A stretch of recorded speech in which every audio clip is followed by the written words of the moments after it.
Grace and Cait Get Caked. I'm Cait, that's Grace, and today we are doing a get ready with us or get ready with me. We're just talking kind of about our lives as we're doing this beautiful look. Hello. And this lip. So if you want to know what that looks like, make sure you stay tuned.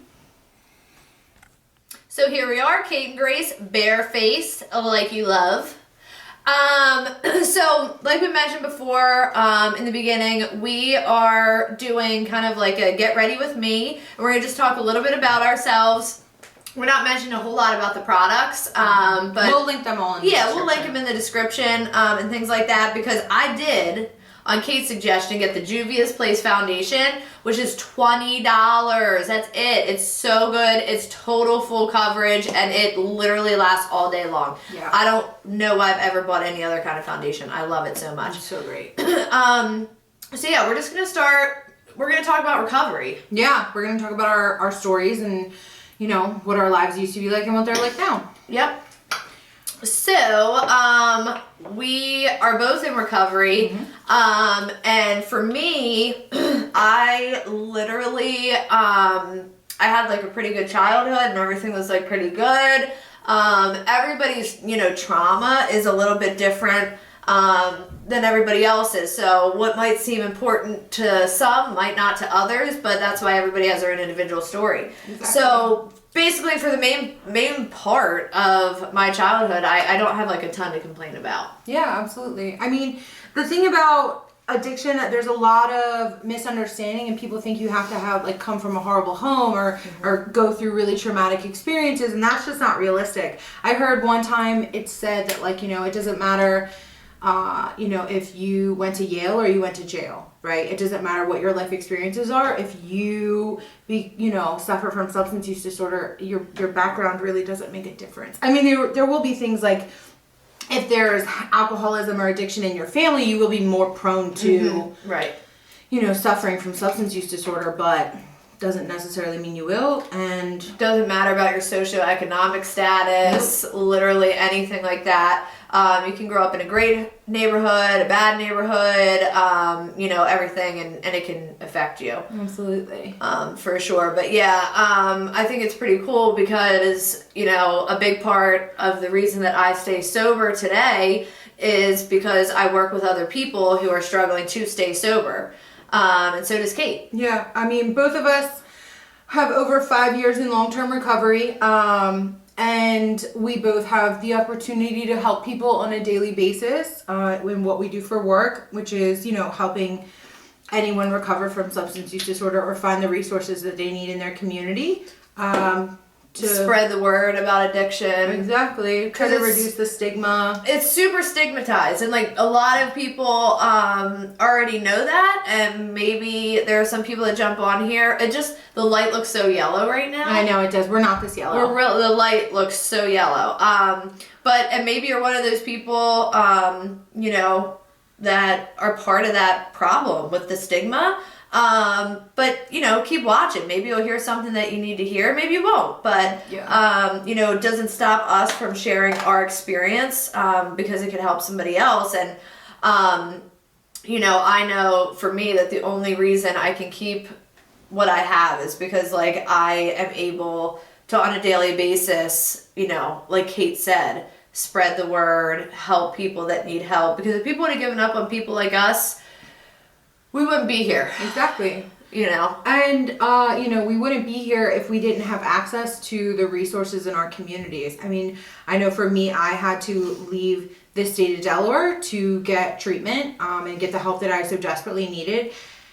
And I'm so grateful for that, but it makes me sad to know that, you know, there are communities where resources are not as readily available. You know, we're very privileged to live in a county in Pennsylvania and Lancaster County where there are so many options for people to get any kind of help that they need, whether they have no insurance, state funded, or state insurance, private insurance. It doesn't matter what kind of, you know, financial situation you're in or insurance situation you're in, you can get help. Yeah. And when that's, you know, not a lot of people have that. So I feel very lucky. Super lucky. And here's the other thing too, like our stories are long. For some, they would be pretty difficult to hear. So we're not like sharing any type of like nitty-gritty details on here. Only because I don't know, you know, who wants to hear and who doesn't. I know for me, my family, it's just things they don't need to relive. Right. So it's people that I share with, you know, people in the program, and, you know, come hear our stories, because we definitely speak when we're asked to speak, you know, and things like that.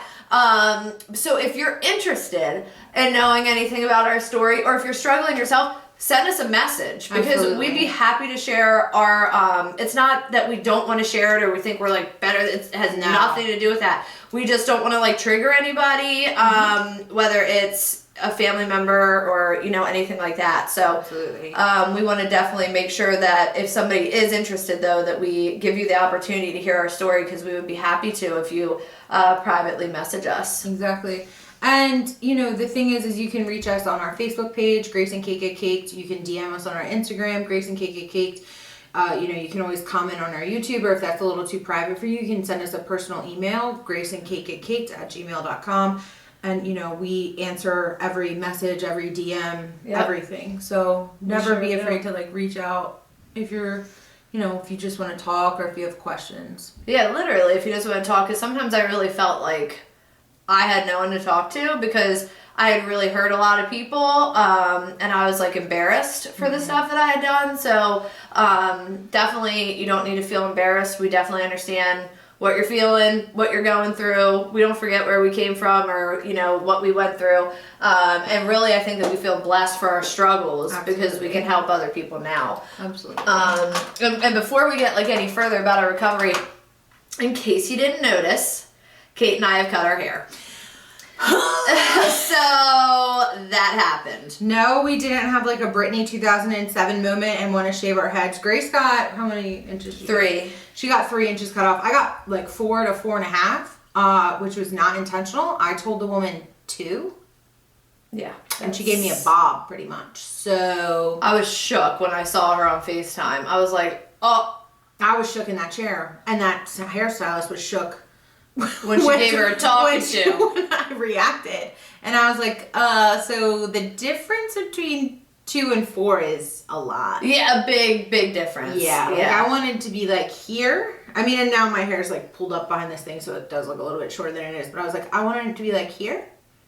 Yeah. They never, it's like really hard to get the right, you know, length. That I wasn't exactly sure. I actually wouldn't be upset if my hair was a little bit shorter, just because like it was like I had previously gotten like several inches cut off like several months ago, and it grows like really fast. And Cait, like she can testify, I have a ton of hair. She has so much hair. So and much it's hair. So healthy and beautiful and thick. strong. It's great. She And has so great hair. literally the stylist that I went to was like, do you have extensions in? I'm like, no, I don't. I thought maybe you would realize that as you were, you know, touching my hair. But I don't have extensions in. It grows so fast, and then when it gets like really long, I don't go get my hair done often. It just looks like straggly. As you've seen in the last video, I like kind of had it like up in like a little thing, because there's nothing I could do with it when it's that long, because I don't really know how to do hair that well. Oh yeah, oh my god. So it feels healthy and good to have a shorter cut. It looks so good too on her. I love your short hair.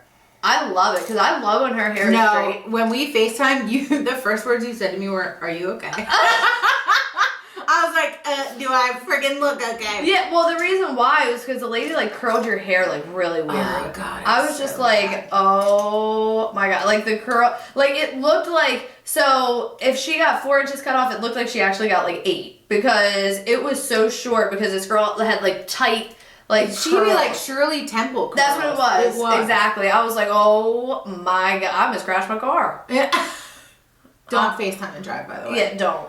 Terrible. I was at a red light. But we were like, what? I was so astonished when I left that salon. I've never been more upset. And she didn't like style it how I style my hair. She didn't At all. like. Literally, I don't know what she was doing. I don't know if you can tell this by looking at us, but we're like very particular about the way that we look. Mm-hmm. Big time. Shocking. Yeah, I know. shocker. But I lost my mind. And the other thing you're going to notice is our sweatshirts. Yes. This was my Christmas present from Cait. Mm-hmm. It's a podcast that we both listen to. Yeah. So I found them on Instagram. It's Call Her Daddy. And I don't know if anybody's familiar with Barstool Sports, but they're the best. And I found them on Instagram, and I think they are so funny and just so ridiculous. So I got myself and Grace sweatshirts for Christmas. Love it so much. Jared actually turned me on to it.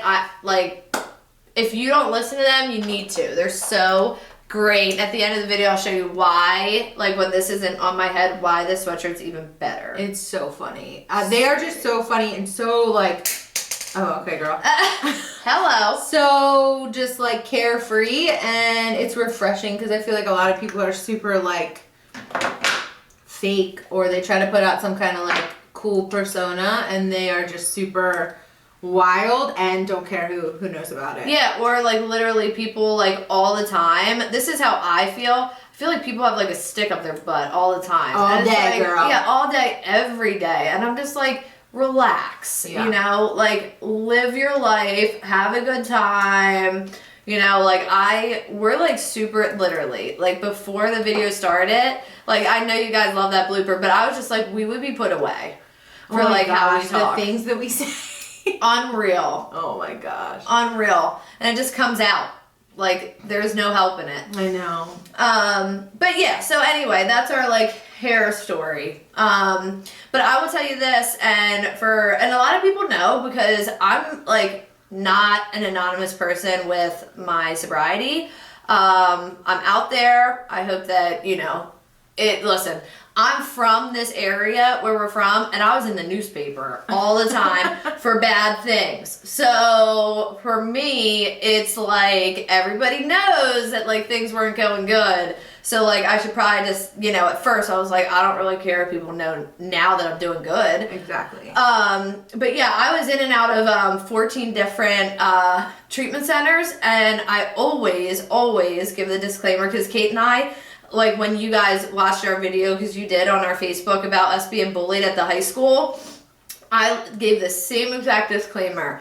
People do not have the luxury of going in and out of treatments the way I did, because fentanyl was not really like a thing when I was getting sober. It just really wasn't. And like I can say right now, like thank God, because I would not be here. Yeah. But it's like so unbelievably like rampant in every single area now that like if you use, like you probably will not make it. Yeah, you're gonna die. Terrifying to think about, like, you know, all of the people who didn't make it, and I just know that like I try my best every day, and I know Grace does too, to like live her life and to try to help as many people as she can. Yeah. Because we very well know that like that could have been us. 100%. So, you know, it's just important to like give back and try to help as many people as you can. And, you know, even if you're not struggling, if you know someone's struggling, like do not. And most people do. Yeah, everybody knows somebody. Everybody knows somebody. It might not be someone who's in like your immediate circle, but you know somebody who knows somebody. Exactly. And I know like my parents at first, like they really didn't, like, I don't know, they just like didn't know anything about recovery or like anything about addiction really, or anything like that. It was like a whole new like animal for them. So yeah.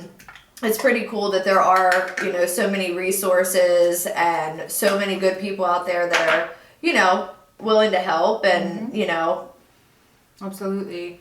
It's so nice to live in a time where people can like freely talk about mental health and substance use disorder and not feel judged or, you know,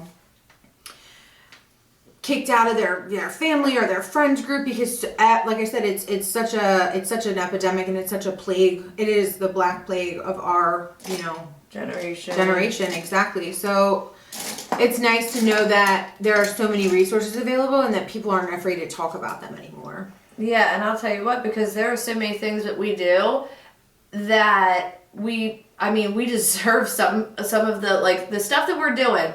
even though we have like an illness, it doesn't excuse like certain things. I know people who have gone to jail in sobriety because of stuff that they've done in addiction. So it doesn't like people who are like, oh, they get sober and they don't have to like suffer any consequences. That is not the truth. Yeah. We definitely do. We should, you know, we, to a certain extent, like we should, like we need to own up and like take responsibility for the things we've done. And I definitely did a ton of stuff, in particular to my family, that caused a lot of damage.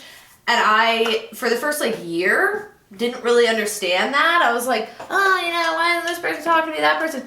And like, I didn't realize at the time like how much damage I did to somebody. And it doesn't, like, I can't force them to recover from that trauma, just like no one could force me to recover from what I was going through at the time. Exactly.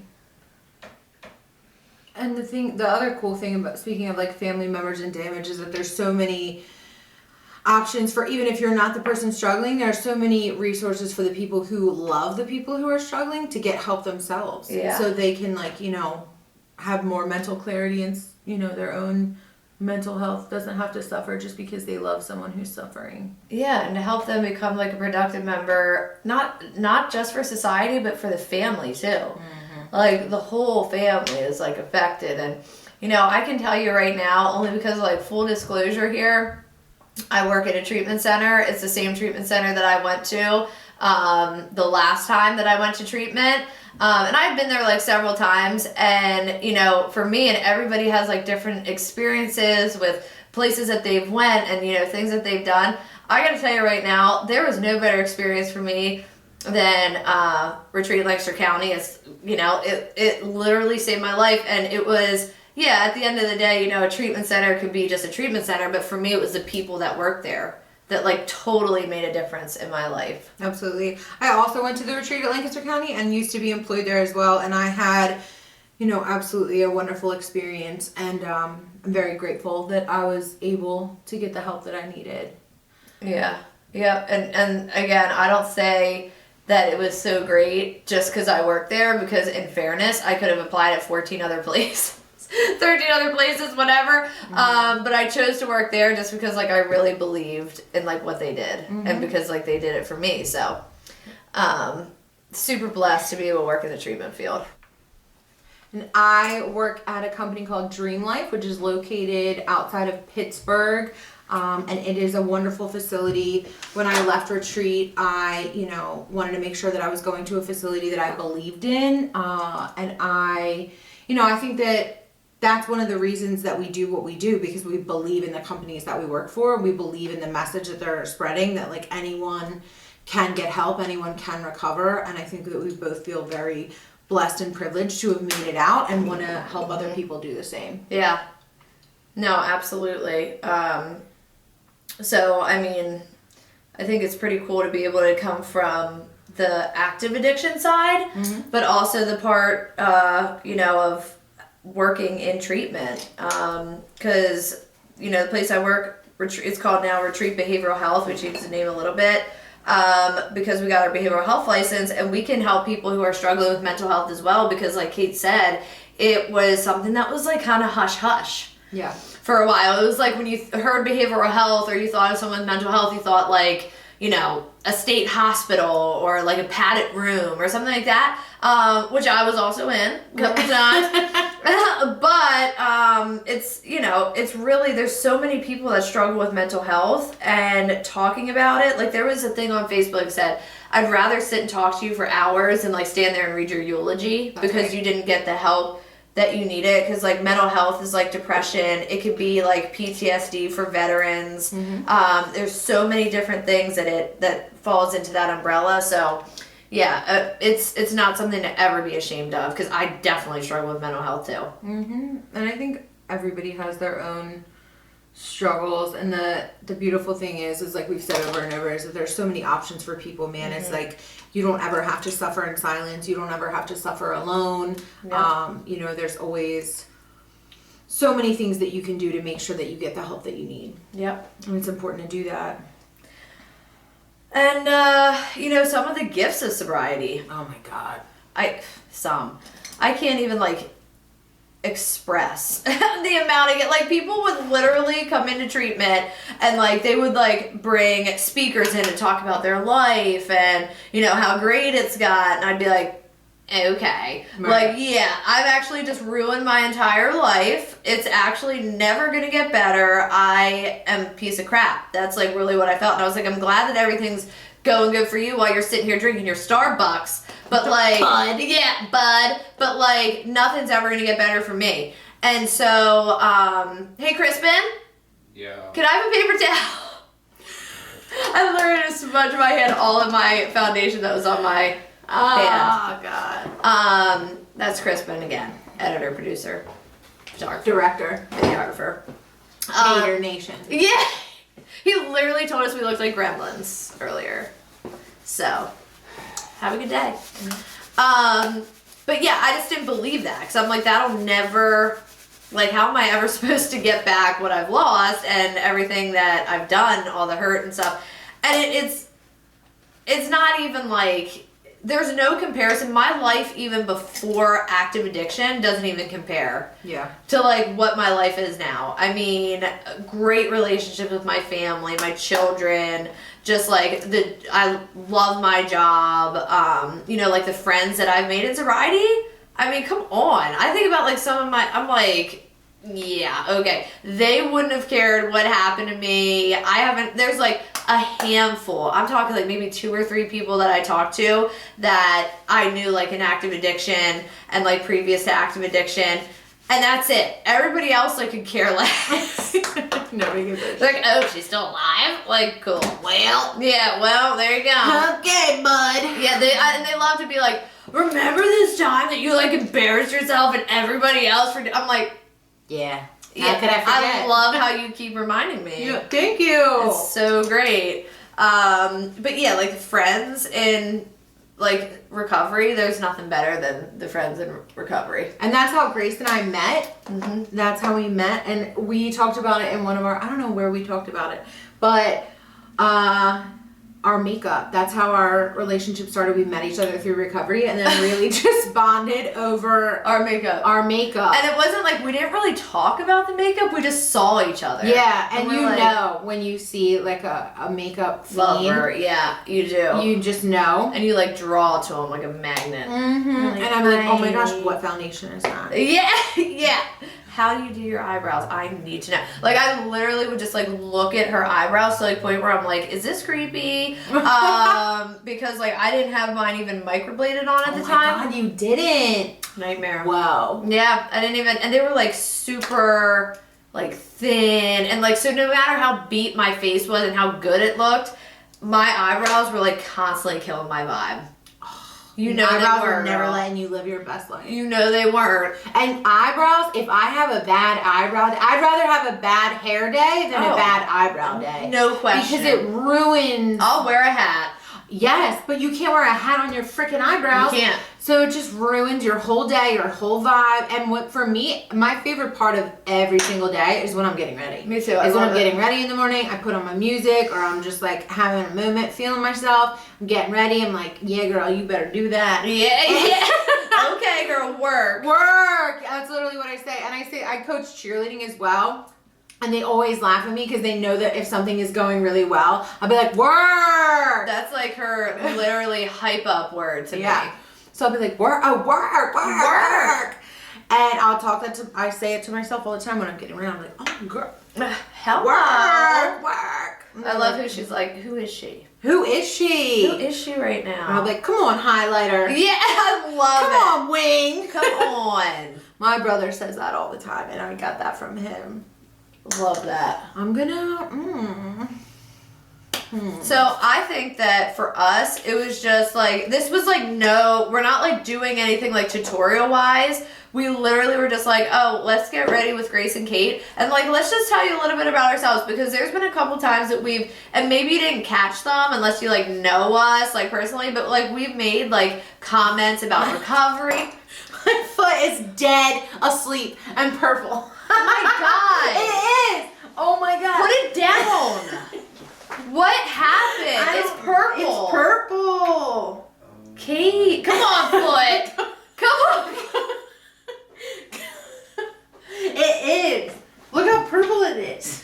No, you should have seen it up here on this chair.